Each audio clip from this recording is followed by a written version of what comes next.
The Galactic Council had many rules, but the most important one was simple.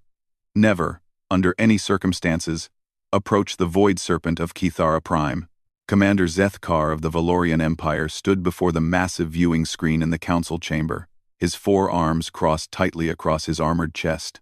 The image before them showed a creature that had haunted nightmares across 1,000 star systems for over 3 millennia. The Void Serpent stretched nearly 2 kilometers from nose to tail, its scales darker than the space between stars, each one crackling with energy that could tear apart molecular bonds. Its eyes burned like dying suns. And when it breathed, entire moons shifted in their orbits. The humans want to what? Council Leader Thys hissed, her reptilian head swaying in disbelief. The draconic representative rarely showed emotion, but today her normally smooth voice carried an edge of panic. They wish to include Kithara Prime in their cultural exchange program, Ambassador Crix repeated, his tentacles writhing nervously. Their representative specifically mentioned wanting to study what they call apex predators across the galaxy. The chamber erupted in a chorus of alarmed sounds.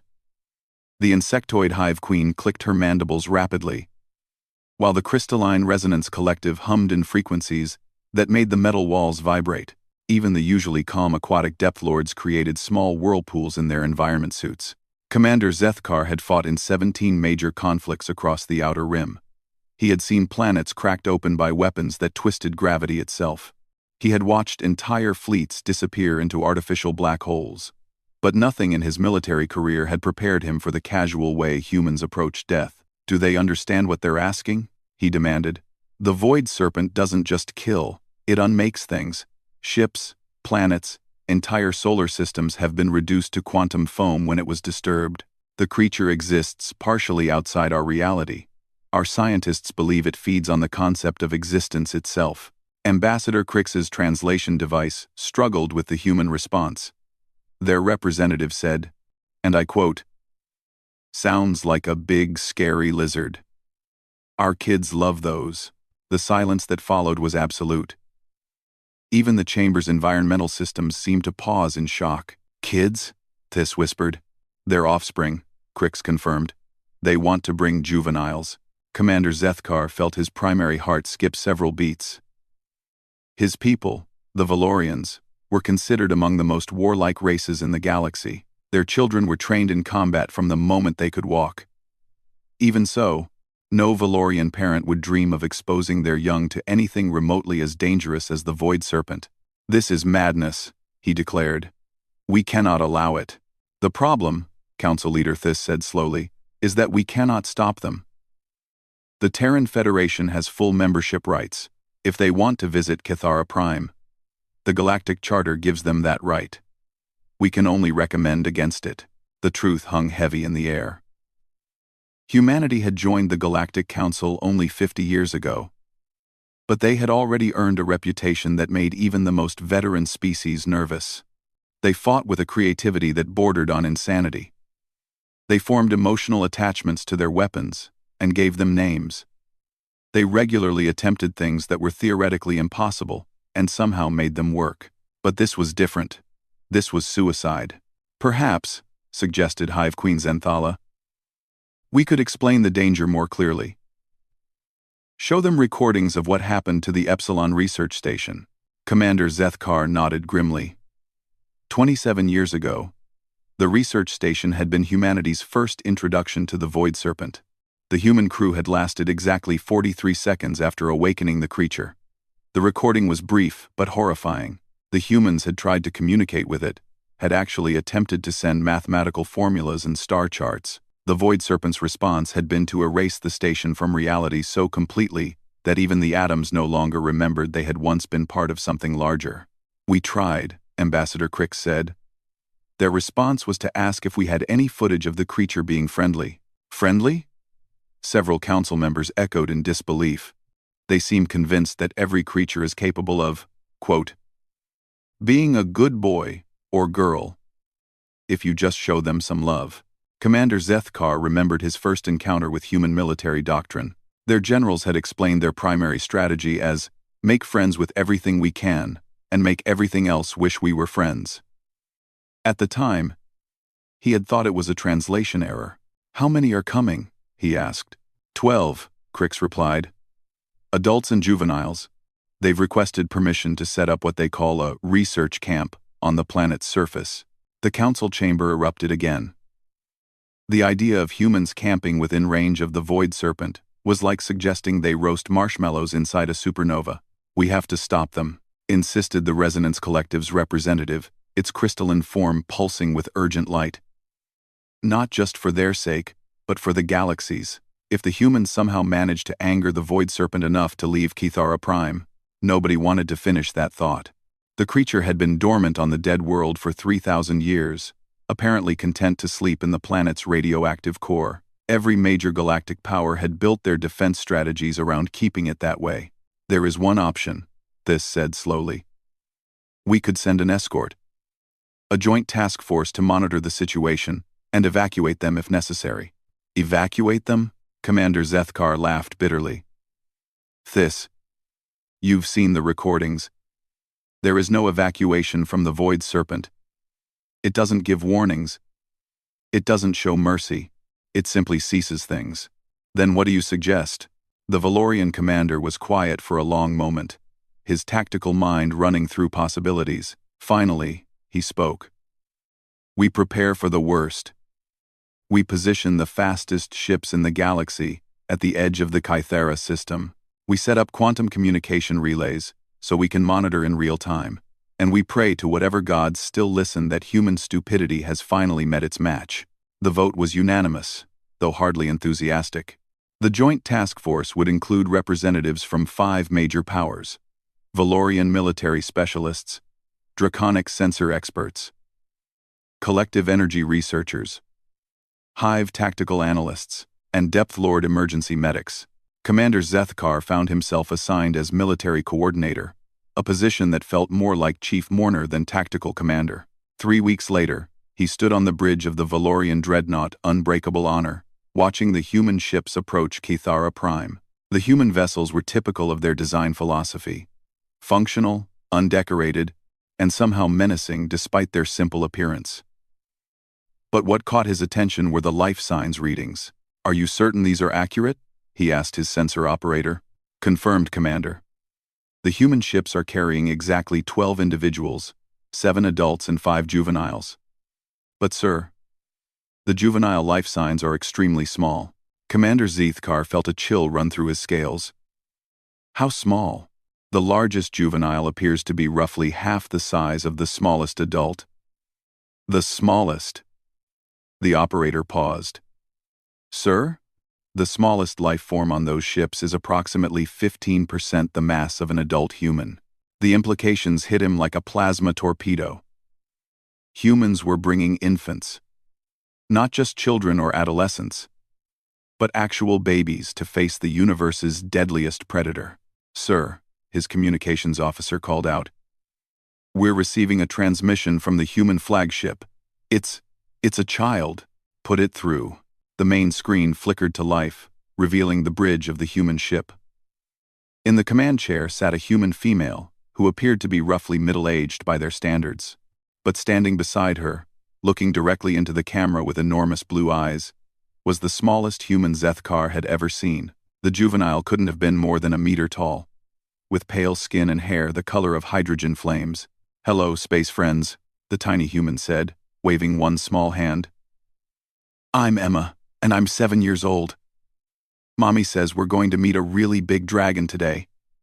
Is that true? Commander Zethkar found himself unable to speak. The child's voice carried an excitement that was utterly at odds with the situation. She seemed genuinely delighted by the prospect of meeting the Void Serpent. The adult human leaned into view.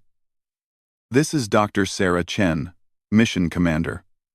We're grateful for the escort, but please maintain a safe distance. We don't want to overwhelm our new friend with too many strangers. Dr. Chen, Zethkar managed, I must strongly advise against this course of action. The creature you're planning to encounter is responsible for the destruction of entire civilizations. It is not a dragon in the sense your mythologies might suggest. It is a force of cosmic destruction.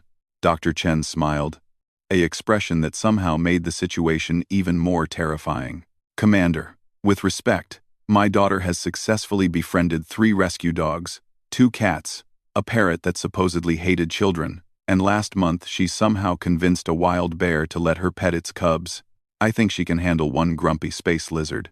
The transmission ended, leaving the bridge in stunned silence. Sir, the sensor operator whispered, human vessels are beginning their descent toward the planet's surface. Commander Zethkar watched the human ships disappear into Kithara Prime's ash-gray atmosphere. Somewhere below, the Void Serpent slumbered in the planet's molten core, unaware that 12 representatives of the galaxy's most inexplicably successful species were coming to visit. All ships, maintain position at maximum sensor range, he ordered, and begin recording everything. If we survive this, the Galactic Council is going to want a complete report. If we don't survive this, maybe some other species will find our logs and learn from our mistakes. As the human ships vanished into the planet's radioactive clouds, Commander Zethkar found himself wondering if humanity's legendary luck was about to finally run out, or if they were about to rewrite the galaxy's understanding of what was possible. Either way, he suspected this would be the most terrifying day of his very long military career. The surface of Kithara Prime looked exactly like what it was. A dead world, where hope had gone to die. The atmosphere hung thick with radioactive ash that had been falling for 3 millennia, ever since the Void Serpent's last awakening had rendered the planet uninhabitable. The ground was cracked obsidian glass, still warm from the creature's presence in the planetary core. Dr. Sarah Chen stepped out of the human landing craft, her environmental suit's sensors immediately screaming warnings about radiation levels that would kill most species within minutes. Behind her, 11 other humans emerged, including 5 children who seemed remarkably excited about visiting what the galaxy considered a tomb world. Wow! 7-year-old Emma Chen Parker gasped, her small voice crackling through the communication system. It's like a giant Halloween decoration.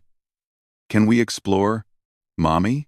Commander Zethkar watched the human landing party through his ship's most advanced sensors, his 4 hands gripping the tactical station so tightly that the metal began to bend.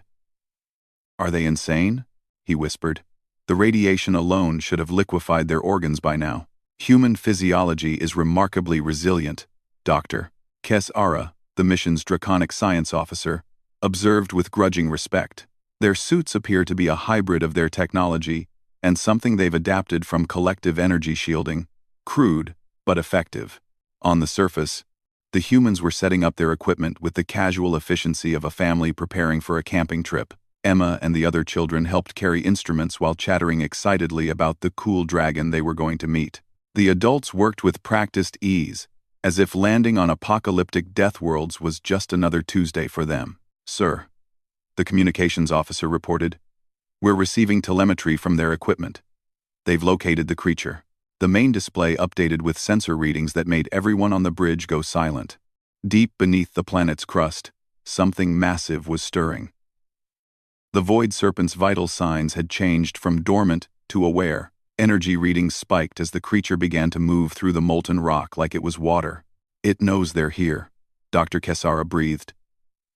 After 3,000 years of sleep, it senses 12 humans and decides to wake up. Down on the surface, the human children had begun playing a game that involved tossing small rocks into the larger cracks in the ground, trying to hear them hit bottom. Emma won most of the throws, her small size apparently giving her some advantage in the low gravity. Dr. Chen, Commander Zethkar transmitted, his voice tight with barely controlled panic. You need to evacuate immediately. The creature is awakening. Dr. Chen looked up at the sky, though she couldn't possibly see his ship through the ash clouds. Thank you for the heads up, Commander. Kids, did you hear that? Our friend is waking up. The human children cheered. The seismic sensors went insane as something the size of a small city began moving through solid rock. The ground started to fracture in long lines, radiating out from a point roughly 2 kilometers from the human camp. Steam hissed from the growing cracks as superheated gases escaped from below. All ships, prepare for emergency extraction, Commander Zethkar ordered. Begin charging jump drives to maximum. If that thing fully emerges, Sir, his tactical officer interrupted, the humans are moving toward the disturbance. On screen, the human landing party was indeed walking calmly toward the epicenter of the seismic activity. The children skipped alongside the adults, pointing excitedly at the growing cracks and the increasingly dramatic light show as electromagnetic energy began discharging from the planet's core. "This is Dr. Chen," came the transmission. "We're approaching the emergence point. Emma, sweetie, remember what we talked about.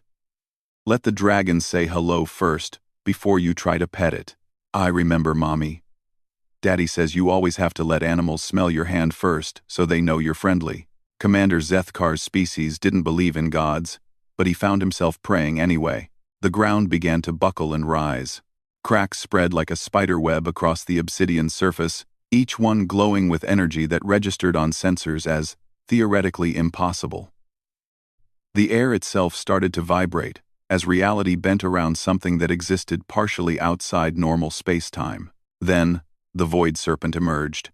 It rose from the planet's core like a living nightmare, its massive head breaking through the surface, in an explosion of molten rock and dark energy. The creature was even more terrifying than the archive footage suggested. Its scales were darker than black holes, seeming to absorb light itself. Each scale was the size of a house, crackling with power that could tear apart the fundamental forces of nature. The head alone was larger than the human landing craft.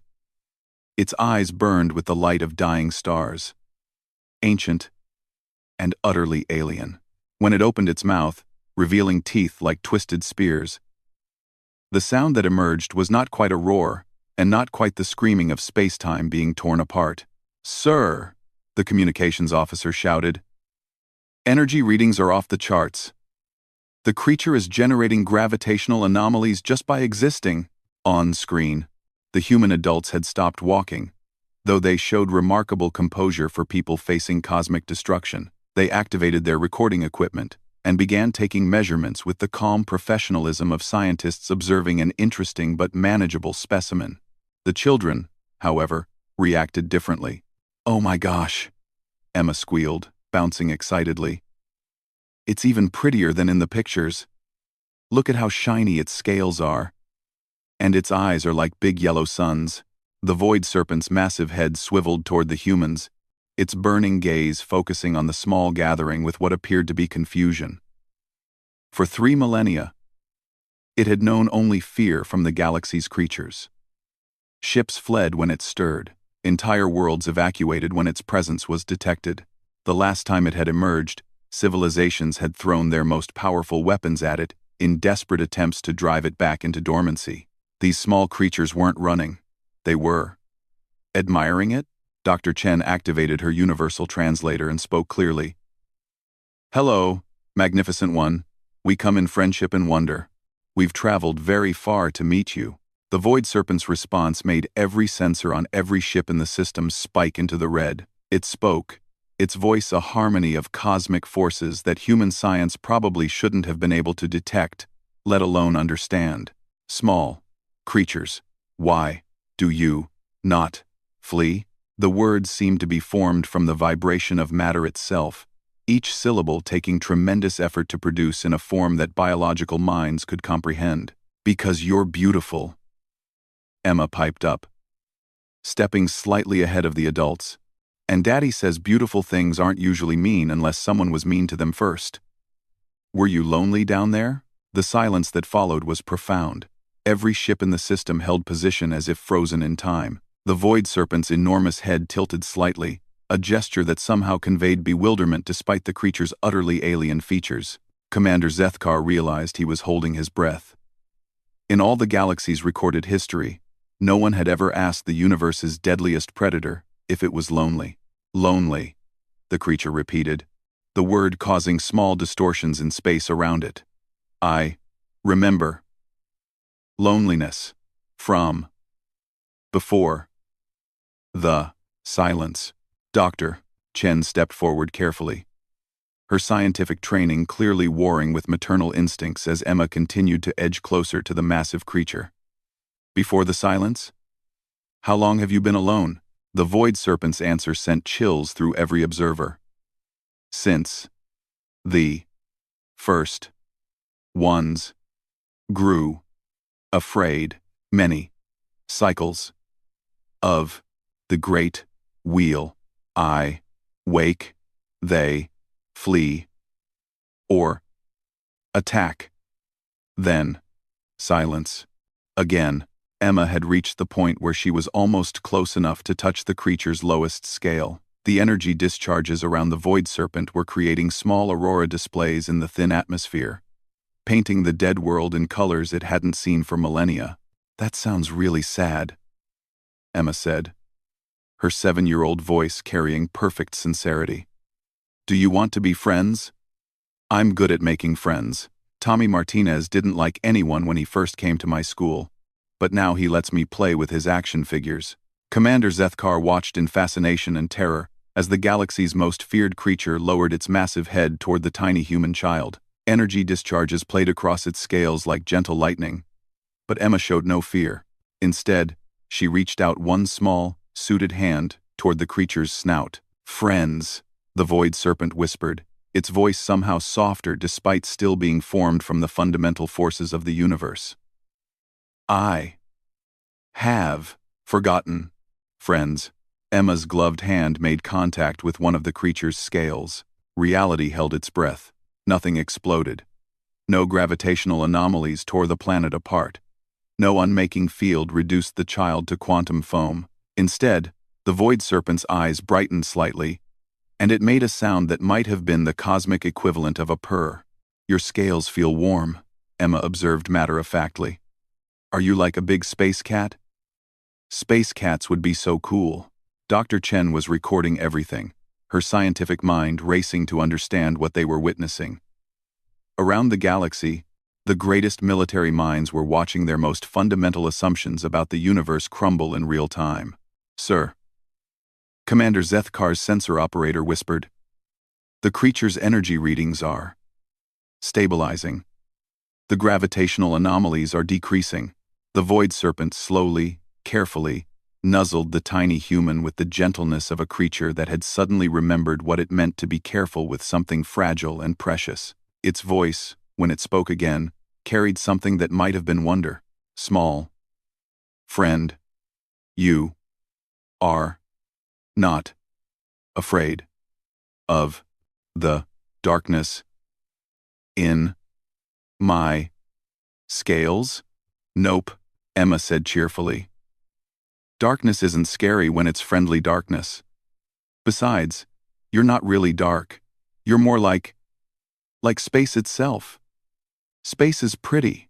The other human children had begun approaching now, their parents following with the resigned expression of people who had given up trying to protect their offspring from every cosmic horror the universe had to offer.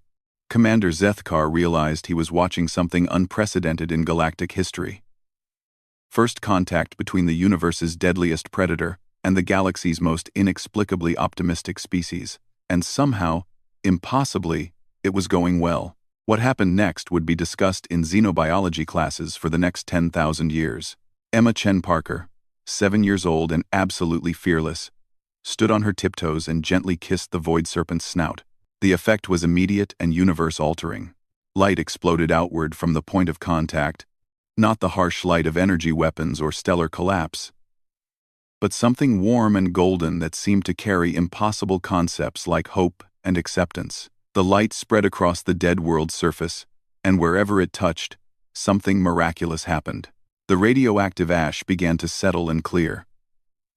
The cracked obsidian ground started to show traces of color beneath the gray destruction. In the distance, something that might have been a plant pushed through the toxic soil and unfurled leaves that glowed with their own inner light. Commander Zethkar watched his instruments go completely insane as sensors designed to measure destruction were suddenly forced to quantify healing. What is happening down there?" Dr. Kesara, the draconic science officer, was staring at her readings in complete bewilderment. "The radiation levels are dropping. The planet's electromagnetic field is stabilizing. Commander, I think the world is being restored." On the surface, the void serpent had gone completely still, its massive form trembling with what could only be described as emotion. When it spoke, its voice no longer carried the grinding weight of cosmic forces. Instead, it sounded almost happy. I remember now what I was before. The fear made me forget. More of its colossal body emerged from the planetary core, revealing scales that were no longer pure darkness, but showed hints of deep blue and silver, like the night sky filled with stars. As the creature settled onto the surface, plants began growing around it, not from any scientific process the observers could understand, but as if life itself was drawn to the ancient being's presence. Emma giggled and patted the massive snout again. See? You're not scary at all. You're just really, really big, like my friend Tyler's dog. But Tyler's dog is only big for a dog. The other human children approached with the fearless curiosity that had made their species the galaxy's most successful explorers. 10-year-old Marcus asked, "Can you fly? You look like you could fly. That would be so cool." The Void Serpent considered this question with the gravity of a cosmic entity being asked about its recreational activities by a small human. I can traverse the void between stars. Is that flying? That's even better than flying, squeaked 8-year-old Sarah. Can you show us? Dr. Chen quickly intervened. Maybe we should let our friend rest for now. That was a big change, and everyone needs time to process big changes. But the Void Serpent was already moving, its massive form lifting from the ground with impossible grace. It didn't fly so much as glide through space itself, its passage leaving trails of that same golden light that had begun the planet's restoration. The children cheered and applauded as the creature performed what could only be described as aerial acrobatics for their entertainment. Across the galaxy, emergency sessions were being called in the Galactic Council. The military fleets positioned around Kythera Prime remained frozen in position, their commanders afraid to move in case they somehow broke whatever spell was keeping the universe's deadliest predator in a playful mood. "Sir," Commander Zethkar's communications officer reported, "we're receiving a transmission from the Serpent. It's talking to us directly?" "No, sir. It's singing." The bridge filled with a harmony unlike anything the crew had ever heard. It was the music of stellar formation, the rhythm of planetary orbits, the melody of life spreading through the cosmos. The Void Serpent was singing a song of joy that resonated through subspace and reached every ship in the system. Down on the surface, Emma was teaching the enormous creature a human song. "Twinkle, twinkle, little star," she sang. "How I wonder what you are." The Void Serpent listened with the intense focus of a being that had forgotten music existed, then attempted to sing along. The result was a harmony between a 7-year-old's voice and the fundamental forces of creation that brought tears to the eyes of hardened military veterans across 5 different species. Dr. Chen was frantically recording everything while trying to process what they were witnessing. "This is Dr. Sarah Chen, Mission Log, Day 1. We have successfully made contact with the entity designated as the Void Serpent. Initial findings suggest that the creature's aggressive behavior may have been the result of prolonged isolation rather than inherent hostility. The entity appears to respond positively to friendship."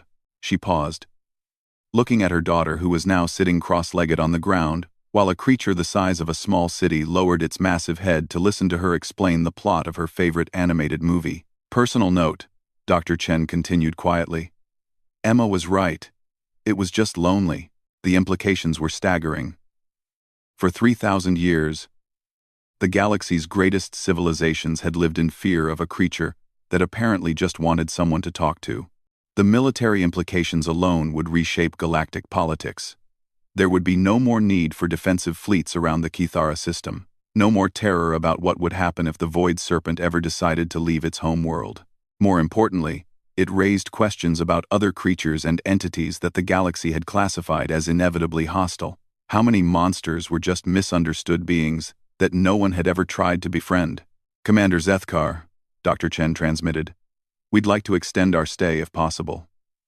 Our friend here has been alone for a very long time, and I think it would be beneficial for everyone if we spent some time getting to know each other properly."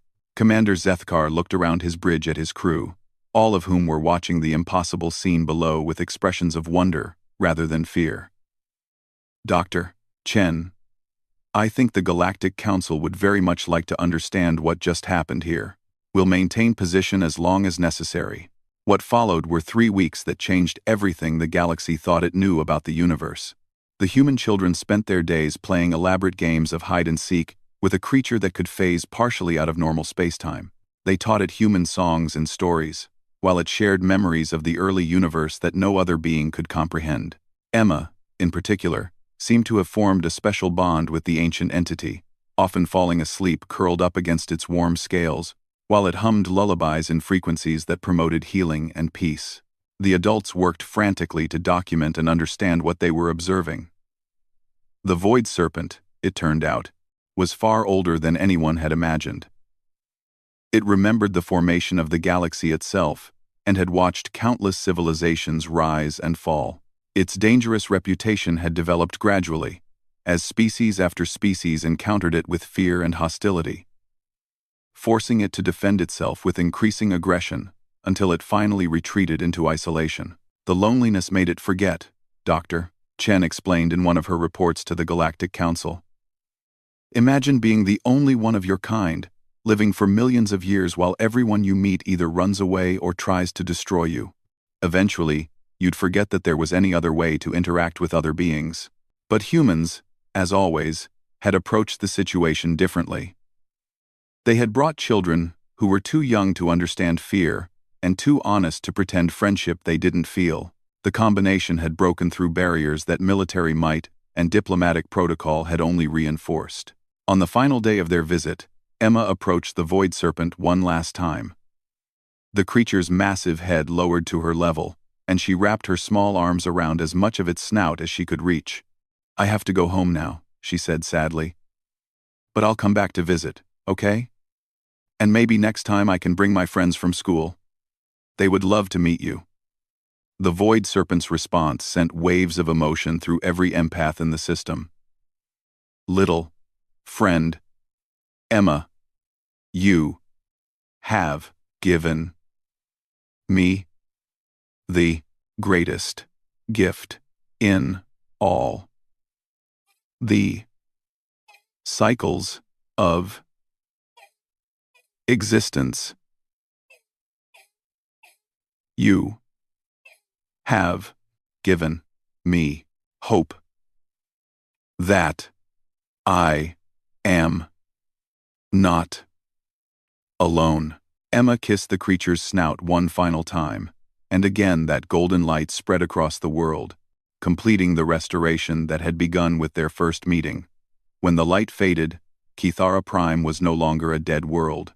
It bloomed with life that seemed to exist in harmony with cosmic forces, plants and creatures that glowed with their own inner light and seemed to exist partially in multiple dimensions. The human ships lifted off 3 days later, leaving behind a transformed world and a creature that was no longer the universe's most feared predator, but its most powerful guardian. The Void Serpent had volunteered to use its abilities to protect rather than destroy, to heal wounded worlds and defend the innocent. Commander Zethkar filed his final report to the Galactic Council with hands that still trembled slightly from the magnitude of what he had witnessed. His conclusion was simple but revolutionary. The humans have once again demonstrated their species' most dangerous ability: the capacity to see potential friends where others see only threats. In doing so, they have not only eliminated one of the galaxy's greatest dangers but transformed it into one of our greatest assets. I strongly recommend that human diplomatic and cultural exchange protocols be adopted as standard practice for first contact situations with unknown entities. But perhaps the most important part of his report was a personal note that would be quoted in xenobiology textbooks for millennia to come. A 7-year-old human child accomplished through friendship what the combined military might of 50 civilizations could not achieve through force. This may be the most important lesson our species have ever learned about the nature of power and the strength that can be found in simple kindness. The story spread throughout the galaxy within months. The tale of Emma Chen Parker, the little human girl who kissed the universe's deadliest dragon and turned it into the universe's most loyal friend, became legend. It inspired new approaches to xenobiology, first contact protocols, and interspecies relations. More importantly, It reminded an often cynical galaxy that sometimes the most profound changes come not from grand gestures or overwhelming force, but from the simple courage to offer friendship to someone who has forgotten what friendship means. And in the depths of space, on a world that bloomed with impossible life, an ancient creature that had once embodied cosmic terror now spent its days tending gardens that existed partially outside normal reality, waiting patiently for the return of a small human child who had taught it the most important lesson in the universe: nobody has to be alone.